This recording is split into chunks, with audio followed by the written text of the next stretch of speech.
fact is like this. We have a multi-annual strategy. What do you align? Do you align it and create a strategy for marketing, a strategy for IT, a strategy for HR, a strategy for finance? No. Those strategies do not make sense. Strategy is about how all the parts and components are working together in order to be able to accomplish something which is obviously the surmounting of the paramount challenges. And that's the way to approach this. And that's why the alignment, it's about the strategic plans. We create the strategic plan at company level, and then we take each strategic plan and say, okay, now who contributes to the achievement of the objectives, which in other words also means to closing the strategic gaps within each objective, and who doesn't in terms of function. So we will have a vertical alignment, and vertical alignment means going to the strategic objectives that we have in the strategy map of the organization, and asking ourselves which of those objectives can be something that we as a department can contribute to achieve them. Will we have people in our department, in our business unit, who are going to participate in the strategic initiatives that are related to those objectives? If yes, we can influence the achievement of that objective. So therefore, we can actually bring that objective by this vertical alignment process into our strategy map at departmental level, in a business unit or in a department. And we do this exercise again and again until all the business units or departments are vertically aligned to the strategy. Now, there is something very important. In some cases, although the selection tells us that we don't really see a clear way of contributing to one of the company strategic objectives, and we just leave it out of our strategy map, then we have an internal customer. And inside every company, we have internal customers and internal suppliers. These are, for instance, we're sales and we're internal customer for marketing, who's internal supplier for us because they need to fill the pipelines with leads, and then we transform the lead into sales. And that's a relationship. That's an example. There are many other cases. And if you look on the process map of any organization, you'll see all those swim lanes that are telling us that in various processes, various departments, various functions are in this relationship, an internal customer and an internal supplier. And that is what generates the need for horizontal alignment. That's an essential concept of the Kaplan-Norton execution premium process. And our entire execution cycle is actually based on the execution premium process, and they highlighted how important the horizontal alignment is, and it happens like this. Let me tell you the story. So we are one of the departments, and we believe that we can't contribute to a certain strategic objective at company level, and I said, okay, that's fine. We'll only select the others or several others objectives, not this one. But then we have one internal customer of ours who said, well, we have selected that objective that you haven't. But we can't achieve it alone. We believe that you have a role as well, and we can define the requirements for you to actually place an objective into your strategy map as our internal supplier for us as internal customer, because we believe that you need something to do that. It was not clear for you when you did the vertical alignment, but now at horizontal alignment, we can better specify what exactly do you need to do differently, what do you need to change in us for us to be able to achieve our objective, to close the strategic gaps that we have inside our objective. So that's the reason of the vertical and horizontal alignment. And let's dig a little bit further into this. Now, why do we do this? So we understand what do we align? We align the strategic plans. So if we're talking about aligning strategy, it's a shorthand for telling we're aligning the strategic plans, because that's what we're aligning. We're not aligning the strategy. Because I've told you what aligning the strategy means. Is to have a strategy for HR and a strategy for marketing and a strategy for sales. It doesn't make sense. Strategy is always about the entire company, how all the departments and functions are working together with the changes that they will need to contribute to in order to be able to surmount the paramount challenges where this strategy came from. And that means that what we need to align, we need to align the strategic plans. Now, why do we need to do the alignment? Why all this problem? Because we need to arrive to the only place where a strategy is executed, and that is executed at individual level. It's not executed at departmental level, it's not executed at company level, it's executed at individual level. And until we have an accountability for the employees of our company to be able to contribute to the directly by actually being involved in the strategic initiatives and in the changes produced in the outcomes resulting from that, in terms of achieving objectives, or closing strategic gaps, being able to launch new products. So they have the role of actually doing the strategy, of executing the strategic plan.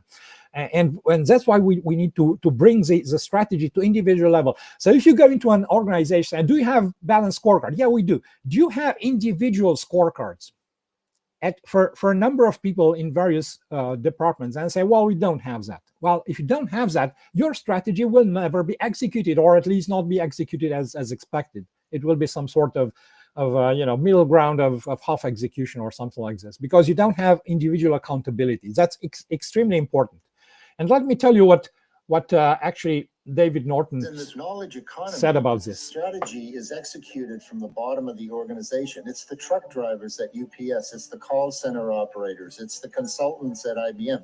These are the people who interface with the customer. And if they don't understand what the new strategy is, you have no chance of executing it. Okay, so strategy needs to get to the individual level. So that's I won't enter into more details about there.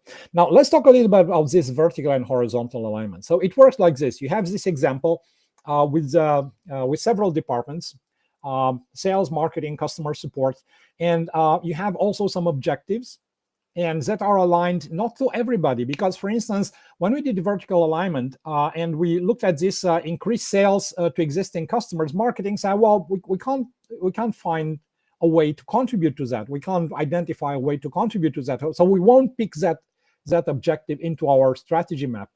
Same with customer support. They said, well, we won't pick define contributions that we have on the increasing of sales to existing customers. But then sales had to pick this because they have a very strong contribution to achieving that objective at company level, and said, wait a minute, we can't achieve it on our own.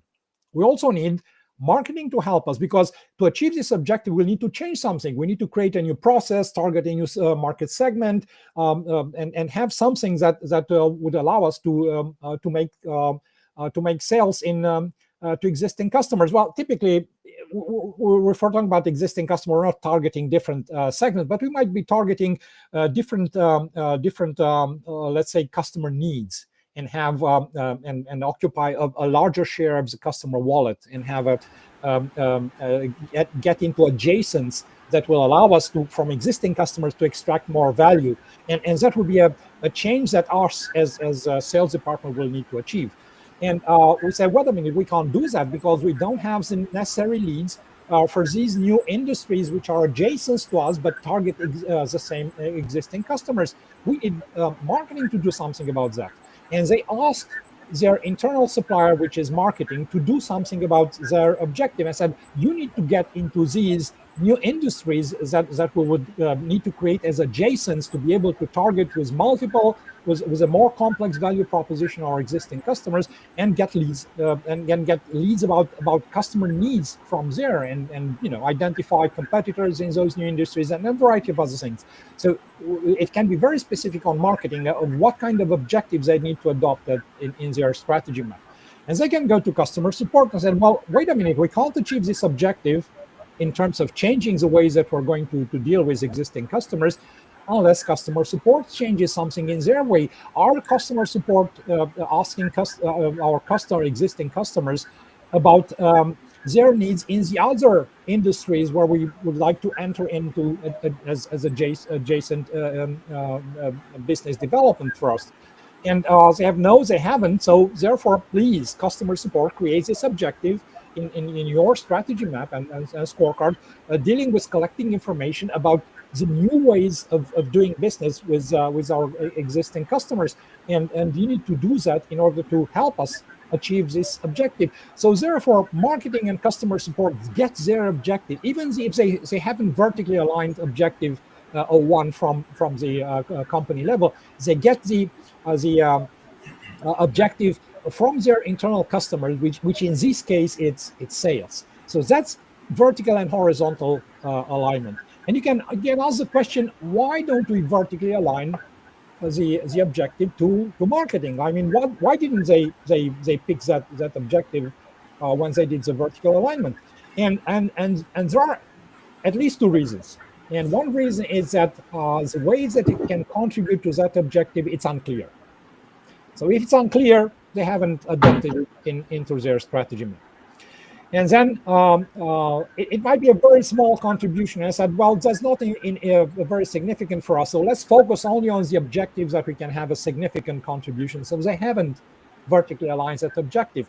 But then it comes sales when they align the objective. I said, wait a minute, we need you to also have an objective about it. You need to do some things differently as part of our new strategy, and customer support also. And even if you haven't vertically aligned, you need now to horizontally align.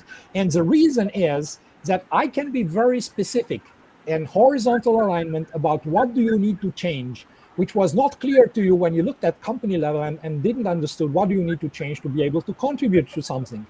You're my internal supplier. I'm your internal customer. I can tell you exactly what, maybe it's a small change, but you still need to change something, and you need to have an objective for that in order to be able to help me achieve the objectives that I vertically align from the company level. So that's how the vertical and horizontal alignment works in practice. This is a diagram that shows us how do we do the vertical alignment. It's some of the objectives are the same for across the organization. Some are contributive. So as the examples that I've given. And then you have horizontal alignment metrics, which allows you to tell which are the internal suppliers and internal customers, and how do you do horizontal alignment. And you end up with a strategy map that is based on objectives, which some of them are vertically aligned, some of them are horizontally aligned to your internal customers. That's how you have a departmental strategy map. Okay, individual alignment. Strategy is executed based on a strategic plan. We need to execute the strategic plan by bringing it to the individual level. But those people which are members in the project teams for our strategic initiatives are only a small part of the people in our company. Are typically 10-15% of the company. Now look at your department. How many of them are participating in project teams on a daily basis? A few of them, not all of them, of course. And the reality is that strategy execution in two ways. The second way to execute the strategy is based on the large number of employees which are not participating in any way to executing or supporting the strategic initiatives. So how are we going to execute strategy with their support? And that is done by using strategy communication. We need to have a strategy communication plan that it defines who receives what information based on through which channel at what time interval and things like this. And once they understand the strategies, they will be able to do some micro changes within their things that they're doing on the daily basis that can be convergent with the strategy. So we have a two-way of executing the strategy.